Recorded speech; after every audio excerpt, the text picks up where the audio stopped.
Welcome to the deep dive. Today, we're focusing on National Sorry Day.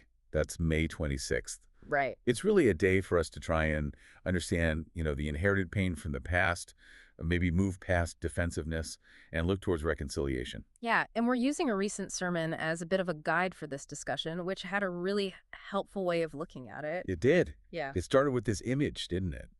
A new gardener. Uh-huh. The garden mistake. Someone comes in, means well, but pulls out vital native plants thinking they're just weeds. Hmm. It really shows how, actions we think are good can cause real harm if we don't fully understand the situation. Exactly. And that ties straight into the history of the stolen generations, the removal of Aboriginal children. Yeah. Because many people involved at the time, they genuinely believed they were doing the right thing, providing like education, better health care, housing. They thought they were helping. But National Sorry Day asks us to look beyond the intention and see the actual impact the damage caused. Right. It's about acknowledging that ongoing pain. It's not about assigning blame now. Definitely not blame.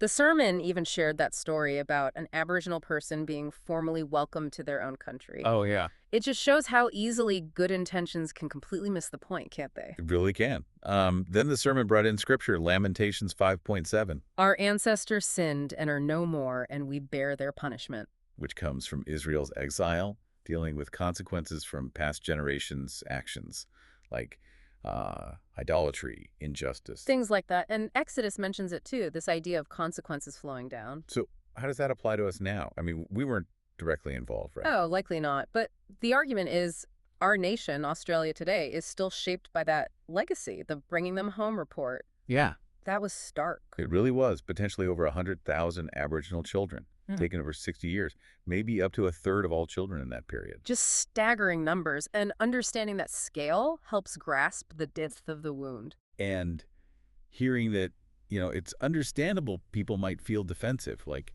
hey, that wasn't me. Totally normal reaction. The sermon acknowledged that, comparing it back to the gardener again. But then it used another analogy, the cracked foundation. Yeah, like inheriting a house. It looks great, but the foundation's got serious flaws from shortcuts taken way back. You didn't build it, didn't cause the cracks. But you live there now, and you can't just ignore them or the whole thing could come down. You have to do the repairs. Exactly. The stolen generations, the sermon argued, put these deep cracks in Australia's foundation. Mm. So National Sorry Day is about finally saying, okay, let's look at these cracks, let's start fixing things, Mm. which links to Hebrews 12.1. Let us throw off everything that hinders and the sin that so easily entangles. So what hinders reconciliation? Well, the sermon suggested things like resentment, why should I feel bad, or apathy, it doesn't affect me, maybe even fear. Fear of what it might mean, like will they want my house back, things like that. Yeah, perhaps. But the point isn't blame. It's about freedom, empathy, understanding the hurt, and also understanding that deep cultural connection that the land owns the people, not the other way around. That's a huge perspective shift. It is.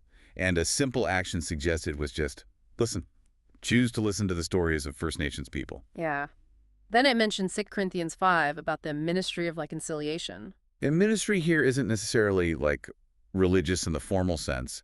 It's about the work of bringing people back together, actively doing something. Exactly, taking action. National Sorry Day is an opportunity for that, not just, feeling sorry. Some practical things. Read about what happened, listen to First Nations voices, talk to kids, grandkids about the real history, including the stolen generations. And hope for, genuine, well thought out Aboriginal representation moving forward. The sermon wrapped up by returning to the gardener. Right. The gardener, now humbled and understanding, gets guidance, replants with the right plants, the native ones, and healing begins. It connects beautifully to Isaiah 61, good news, binding the brokenhearted, freeing captives. That's presented as kind of our role now. As planters of reconciliation Yeah. in this, big garden of life. So I guess the final thought is, maybe we didn't cause the original harm. But we can all choose to be part of the healing, restoring what was lost, tending the garden together.